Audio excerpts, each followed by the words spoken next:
சாந்தனு பாக்யராஜ். இவர் மேலே பார்த்தீங்கன்னா ஆரம்பத்திலேருந்தே சினிமாவில் வைக்கிற குற்றச்சாட்டுகள், இவர் நல்ல நல்ல கதைகளை நிராகரிச்சிருவார். உதாரணத்துக்கு காதல் படம் இவர் நடிக்க வேண்டியதான், அப்புறம் அந்த படத்தை மிஸ் பண்ணார். நம்ம பரத் நடித்து காதல் பரத் அப்படி சொல்கிற அளவுக்கு மிகப்பெரிய ஹீரோ வளர்ந்துட்டார்.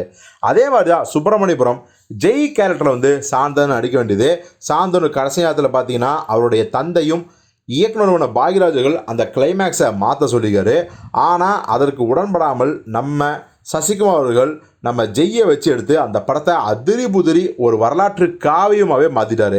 அதுக்கப்புறம் பார்த்தீங்கன்னா நம்ம விமல் நடித்த சர்க்குணத்தின் முதல் படமான களவாணி, இந்த படத்துலையும் முதல்ல சாந்தனு நடிக்க வேண்டியதாக இருந்துச்சு.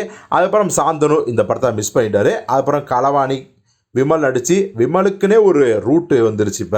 இப்போ பார்த்தீங்கன்னா இந்த 3 படங்கள் மட்டுமில்லை, பல படங்களை சொல்கிறாங்க. எங்கே இப்போது முதல் பல படங்கள் சாந்தனு பாக்யராஜுக்கு மிஸ் பண்ணிட்டாரு அப்படின்னு.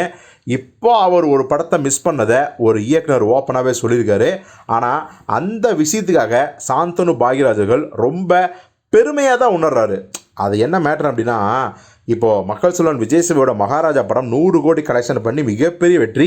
அந்த படத்தின் இயக்குனர் நித்திலன் சாமிநாதன் ஒரு குறிப்பிட்ட இன்டர்வியூவில் என்ன சொல்லிக்கிறார் அப்படின்னா, நான் 10 வருடங்களுக்கு முன்னாடியே மகாராஜா படத்தோட கதையை ரெடி பண்ணிட்டேன். அதை சாந்தனு பாக்யராஜ் சொல்லும்போது அவருக்கு இந்த கதை ரொம்ப ரொம்ப பிடிச்சி போய் நிறையா ப்ரொடியூசர்கிட்ட என்ன அனுப்புனார்.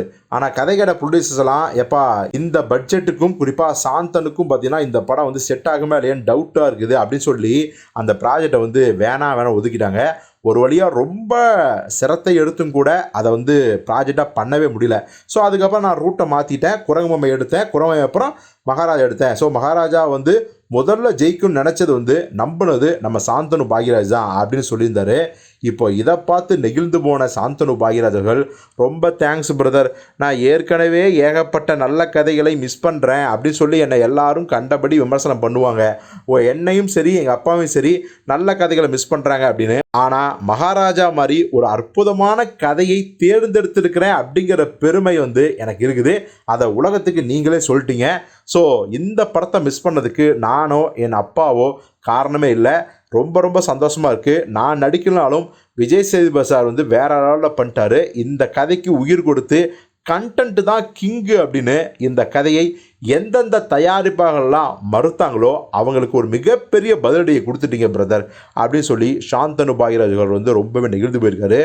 ஒருவேளை 10 வருடங்களுக்கு முன்னாடியே இதே மகாராஜா கதையில் நம்ம நித்திலன் சாமிநாதன் இயக்கத்தில் சாந்தனு பாக்யராஜ் நடிச்சிருந்தாருன்னா அந்த படம் அவருக்கு ஒர்க் அவுட் ஆகிருக்குமா, வெற்றி அடைந்திருக்குமா, இல்லை பாக்யராஜின் ஆலோசனைப்படி இப்போ சாந்தனு இளம் வயசு தான் 10 வருஷம் முன்னாடியே அப்படி அவருக்காக கதையில் கேரக்டரில் ஏதாவது மாற்றம் நடத்தியிருப்பாரா நித்திலன்? அப்படி மாற்றம் நடத்தியிருந்து சாந்தனு பாக்யராஜ் நடிச்சிருந்தாருன்னா ஹிட்டாக இருக்குமா இல்லையா அப்படிங்கிறது பல விஷயங்கள் இருக்குது.